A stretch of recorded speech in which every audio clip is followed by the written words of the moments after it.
강대국 한국공군의 진정한 도약을 의미하는 두 가지의 놀라운 변화가 새롭게 공개되었는데요.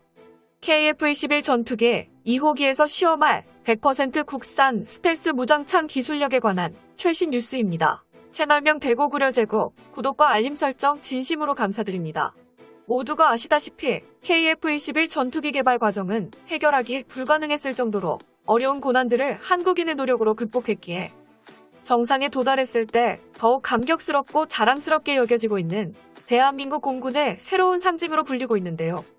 과거 몇몇 고위층과 언론 기자들은 왜 성공하지도 못할 KF-21 전투기를 만들려고 하냐며 미국산 전투기를 사서 쓰면 전혀 문제가 없다고 KF-21 프로젝트를 전적으로 반대한 적이 있었고 2021년 아직까지도 자칭 공동개발국인 인도네시아는 30명의 기술진들을 복귀시켰지만 분담금을 내지 않고 끝까지 버티고 있습니다. 하지만 이런 난제들을 모두 이겨내고 우리만의 기술력으로 KF-21 전투기를 2호기까지 세상에 탄생시켰다는 것은 아직까지도 우리들이 믿기 힘들 정도인 역대급 성과로 평가하지 않을 수가 없는데요. 특히 KF-21 전투기를 5세대 스텔스 전투기로 업그레이드 시키는 게 아주 빠르게 진행되고 있습니다. KF-21 2호기의 테스트 방식에는 5세대 스텔스 전투기의 핵심 요소로 레이더 반사 면적을 최소화시키는 RCS 수치가 대폭으로 감소했고 미래 전장에서의 생존성 확보를 위해 KF-21 전투기의 반사각 정렬 설계, 내리평 안테나와 평면 동체 반매립 무장창 등을 포함한 극한의 접히땀 형상 설계가 2호기에 새롭게 적용된 것은 물론 주파수 선택적 투과라는 한국이 독자적으로 개발한 스텔스 신기술까지 적용되었는데요.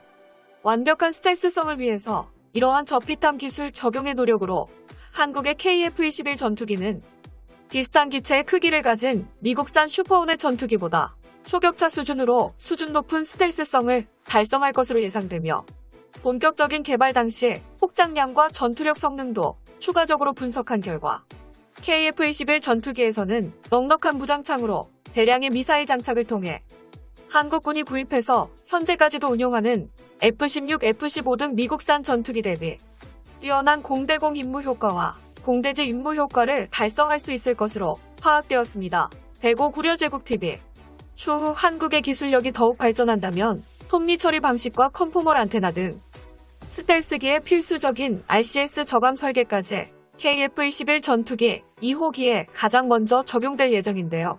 이 중에서도 스텔스 요소에서 가장 중요한 매립형 스텔스 무장창 개발 분야에서는 대한민국 최첨단 제조업 능력에 진정한 잠재력을 제대로 보여줄 것이며 본격적인 스텔스 공대공 작전을 염두에 둔 KF-21 전투기의 성능을 좌지우지할 최강의 항공장비로 불립니다. 블록2를 기준으로 KF-21 전투기를 완벽한 5세대 스텔스 전투기로 변신시켜줄 한국형 스텔스 무장창. 한국의 스텔스 무장창 미사일 런처는 반매립형 방식부터 시작해 차근차근 진화 과정을 거칠 것입니다.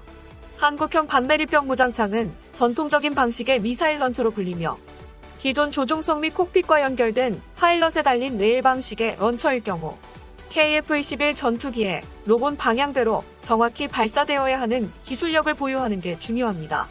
이때 매립형 무장창과 연결된 기체에서 미사일이 분리된 다음 발사를 위해 점화할 때가 미사일이 가장 불안해지는 시기이며 미사일과 기체의 결속부만 풀어주는 것만으로는 스텔스 매립형 무장창이 형성될 수 없고 결속 제거와 동시에 강력한 유압을 이용해서 제트기류를 통해서 미사일을 전달 후 발사되는 미사일을 힘껏 밀어내주는 힘을 갖추는 게 스텔스 무장창 기술력의 핵심입니다.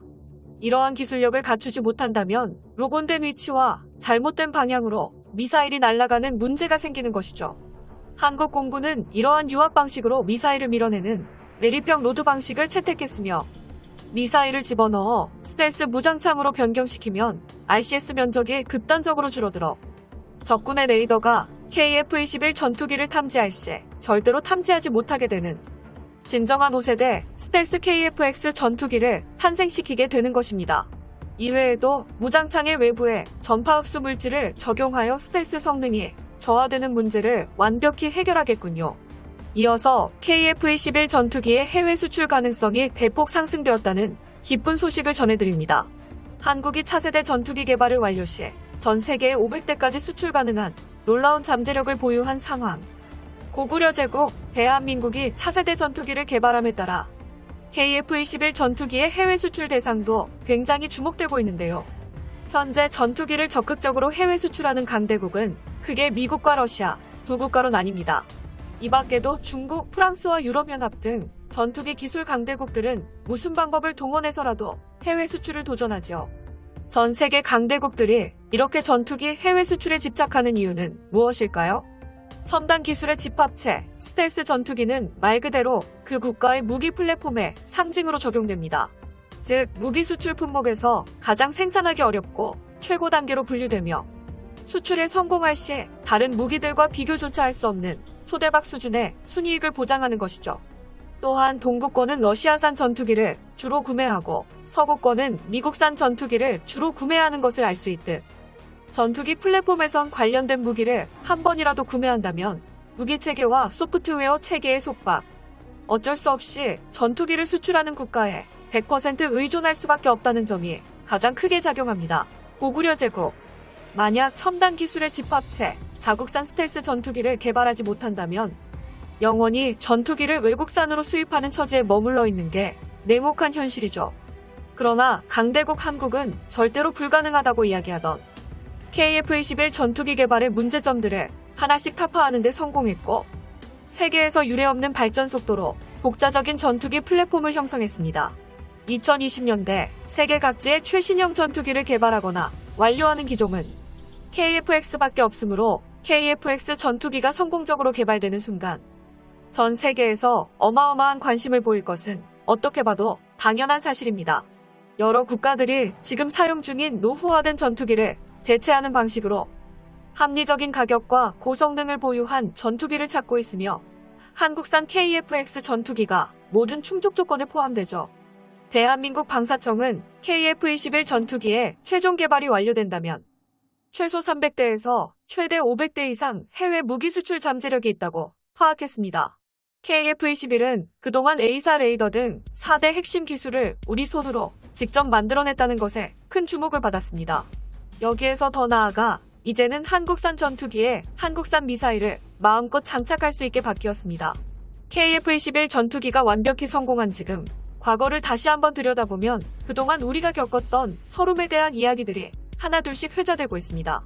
고구려 제국, 그동안 미국에서 도입한 미국산 전투기는 도입하는 비용도 많이 들었고 정비하거나 수리하는 비용도 미국 측의 요구를 필사적으로 들어줘야 했고 오직 미국산 미사일로 새롭게 무장하거나 업그레이드하는 비용도 만만치 않았습니다. 대고구려 제국 채널.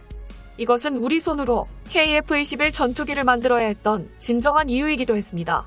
국방부기 칼럼 관계자는 영원한 을이 겪었던 서름을 이제는 당하지 않아도 된다며 자신의 마음을 토로했습니다. 이제 KF-21 전투기가 만들어지면 이러한 부당한 대우는 당하지 않게 될 뿐더러 스텔스 무장창과 해외 수출까지 대한민국 국민들을 더욱 기쁘게 할 성과들이 남아있습니다. 한민족의 독자적인 KF-21 전투기, 한국산 무기, 플랫폼의 탄생과 해외 수출. 영상의 정보가 도움이 되셨다면 대고구려 제국 구독과 알림 설정 진심으로 감사드립니다.